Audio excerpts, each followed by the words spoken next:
اب ان کو چھوڑنا گناہ ہے، واپس لانا ثواب ہے، بے شک وہ مشرک اور کافر ہی کیوں نہ ہو۔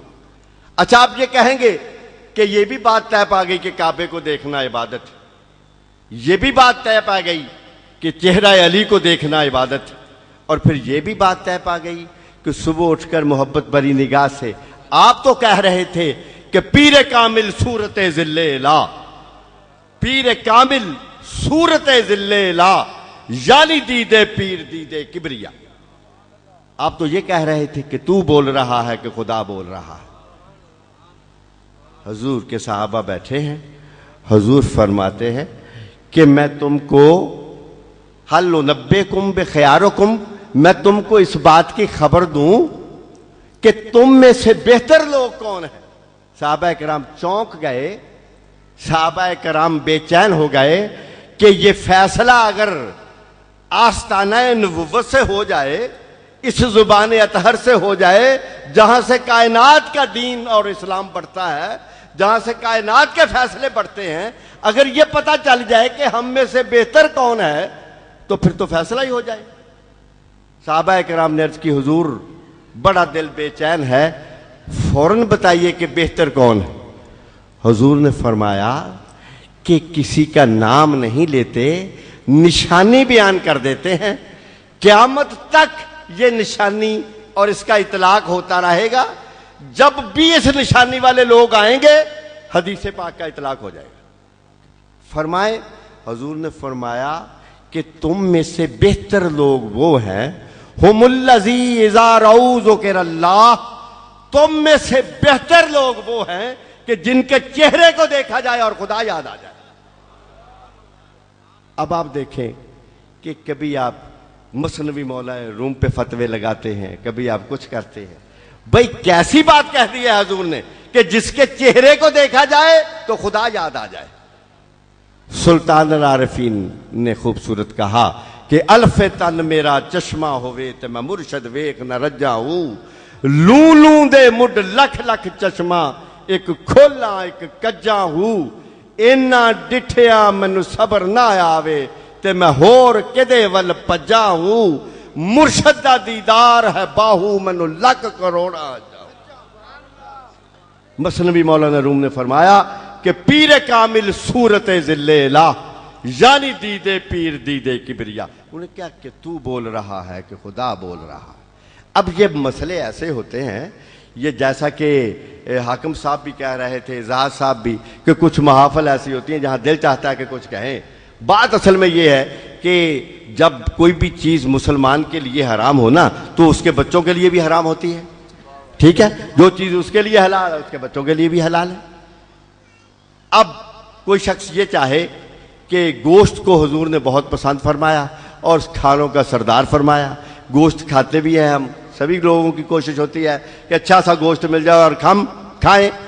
اب اس کا بچہ ہو 1 ماہ کا، 1.25 مہینے کا ہو چکا ہے، اب اس کا دل چاہ رہا ہے اس کی گروتھ بہت اچھی ہو، تو وہ وہاں سے جا کر قیمہ کروا کے لائے، اچھا سا گوشت لے اور اس بچے کو 2-4 بوٹیاں کھلانا چاہے، کھلائے گا؟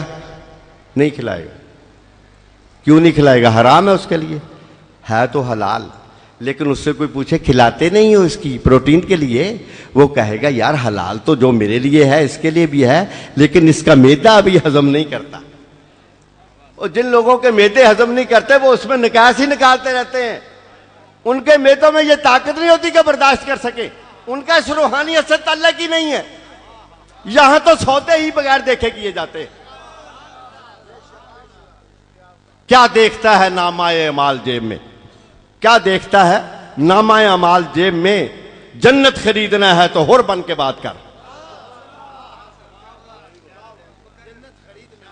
کیا دیکھتا ہے نامہ اعمال جیب میں؟ کیا دیکھتا ہے نامہ اعمال جیب میں؟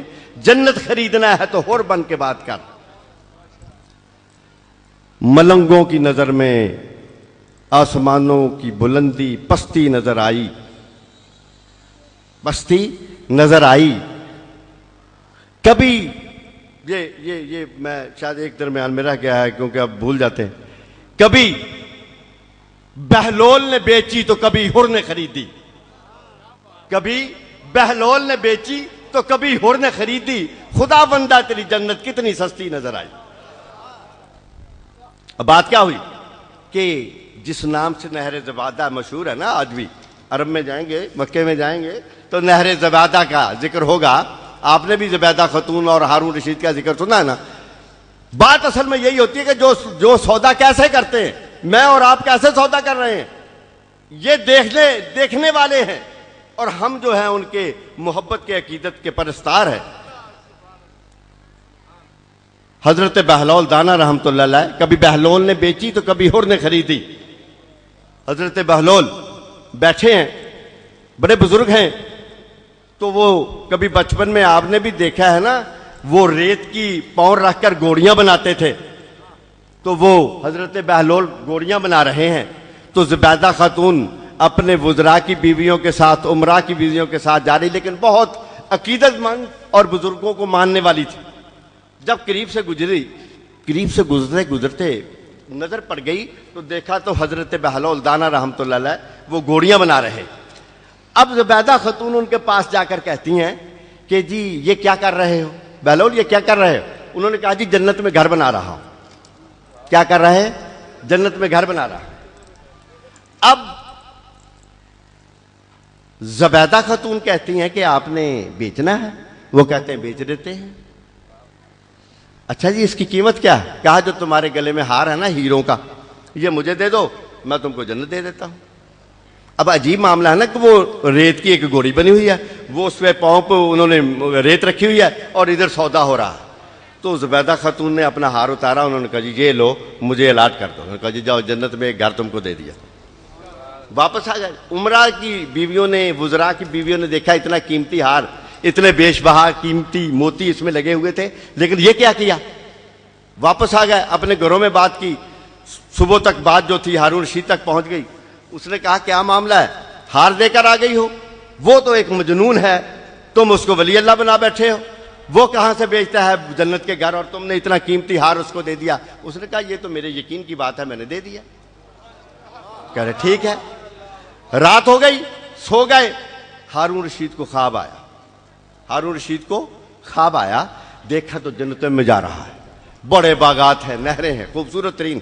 گزرتے دیکھا تو ایک ایسا مکان آیا، ایسا محل آیا جس پہ لکھا ہوا ہے زبیدہ خاتون زوجہ ہارون رشید. اب ہارون رشید نے سوچا یار میری زوجہ ہے، میں اندر داخل ہو سکتا ہوں. گیا، اس نے کہا جی میں نے اندر داخل ہونا. کہا کہاں جانا چاہتے ہیں آپ؟ اس نے کہا جی اندر جانا چاہتا ہوں. فرشتوں نے کہا نہیں آپ اندر نہیں جا سکتے. اس نے کہا یہ میری بیوی ہے. اس نے کہا یہ دنیا کی بیوی ہے، یہاں پر کوئی موت نہ پوچھنے والا نہیں، جاؤ بھاگ جاؤ یہاں سے، تم نہیں جا سکتے.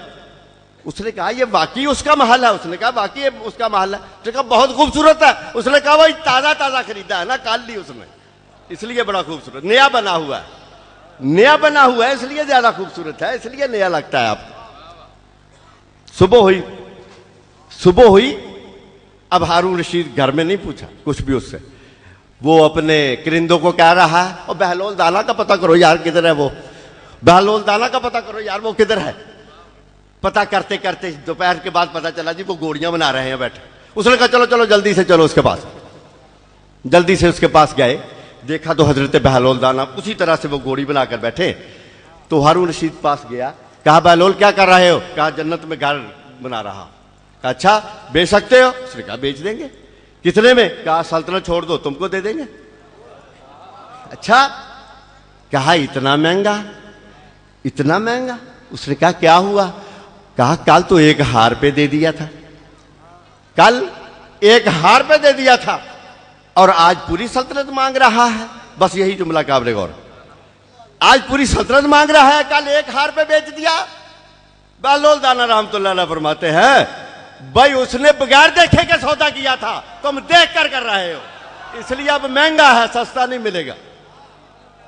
جو بغیر دیکھے.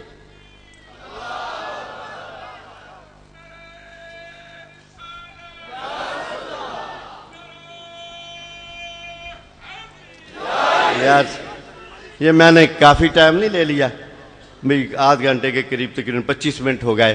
میں بھی بہرحال جلدی میں آپ سے گفتگو کرنا چاہتا تھا. بہرحال یہ جو مالی جسمانی روحانی آپ جو کچھ بھی کریں اللہ تعالیٰ آپ کو اور بلند کرے اور عطا فرمائے، لیکن یہ آپ کر کیا رہے ہیں؟ وہی بہلول دانا کی سنت کہ بغیر دیکھے کہ سودا کیا ہوا نا، تو انشاءاللہ تعالیٰ کامیابیاں آپ کے قدم چومیں گی کہ تم نے تو یار پوچھا ہی نہیں تھا کبھی۔ پھر کیا ہوا کہ کبھی بہلول نے بیچی تو کبھی ہر نے خریدی۔ خدا بندہ تیری جنت کتنی سستی نظر آئی۔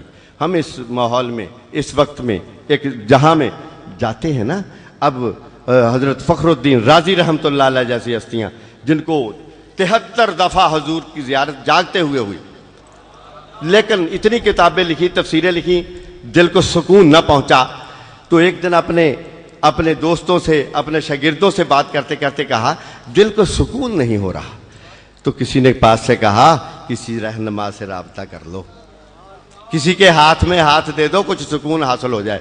کہا کہاں جائیں؟ کہا نزدیکی یہ گاؤں ہے، ایک قصبہ ہے، وہاں پر چلے جائیں، وہاں بھی ایک مرد قلندر رہتے ہیں، وہاں بھی ایک مرد قلندر رہتے ہیں، ان سے رابطہ کر لیں۔ اب جہاں پہنچے شاگردوں کے ساتھ، بڑی مشہوری تھی، بڑے عالم تھے، بڑے مفتی تھے، بڑے علماء دین تھے، جب جا رہے تو ایک شاگرد نے نشاندہی کی کہ وہ جو کھڑے ہیں نا بزرگ، یہ سادہ سا لباس پہنا ہوا ہے، کندھے پہ ایک صافہ سا رکھا ہوا ہے اور ہاتھ میں یہ چھوٹی سی چھڑی پکڑی ہوئی ہے، یہ ہے وہ۔ اس نے کہا اچھا یہ ہے؟ ہاں۔ کہا میرا تو یہ معیار ہی نہیں ہے، میں فخر الدین رازی ہوں اور میں ان سے بیعت کروں؟ ابھی پلٹے ہی تھے کہ پیچھے سے ایک آواز آئی، بھائی مولانا صاحب، مفتی صاحب، تم ہمارا ظاہر دیکھ کر جا رہے ہو، ہمارا باطن تو دیکھا ہی نہیں ہے کہ ہمارے اندر میں کیا ہے، تم نے دیکھا ہی نہیں۔ پیچھے مڑے، کہا اب دیکھنے کی ضرورت نہیں، اسی جملے میں ہی دیکھ لیا ہے کہ جو تم باہر سے نہیں مجھے بھی اندر سے پڑھ رہے ہو۔ اور وہ ہستی ہے حضرت فرید الدین عطار رحمۃ اللہ علیہ، جنہوں نے اتنی دور سے دیکھ لیا کہ اس لیے واپس جا رہا ہے۔ تو جب یہ سودے اس انداز سے ہوتے ہیں تو پھر بات بھی کچھ اور ہوتی ہے۔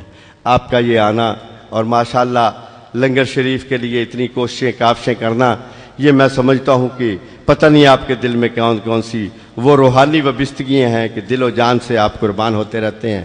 عرس پاک کی تقریبات اتنی خوبصورت ہوتی ہیں کہ بس سال بار یاد رہتی ہیں کہ کبھی پھر وہ موقع آئے، پھر اکٹھے ہوں۔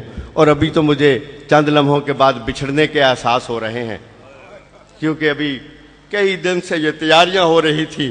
میرے لائٹوں والے یہ آپ دیکھ رہے ہیں کہ کتنے خوبصورت میرے دوست فیصل آباد سے آ کر کتنا سجاتے ہیں، شب و روز ایک کر دیتے ہیں، اور پھر یہ بھی اداس ہو جاتے ہیں اور مجھے کہتے ہیں کہ اتنا سجاتے رہے، بس 24 گھنٹے بھی نہ لگے، اور حضور کے پروانے چلے بھی گئے، ہم اپنی سجاوٹ دکھاتے رہے ان کو، اور وہ دیکھتے دیکھتے چلے گئے۔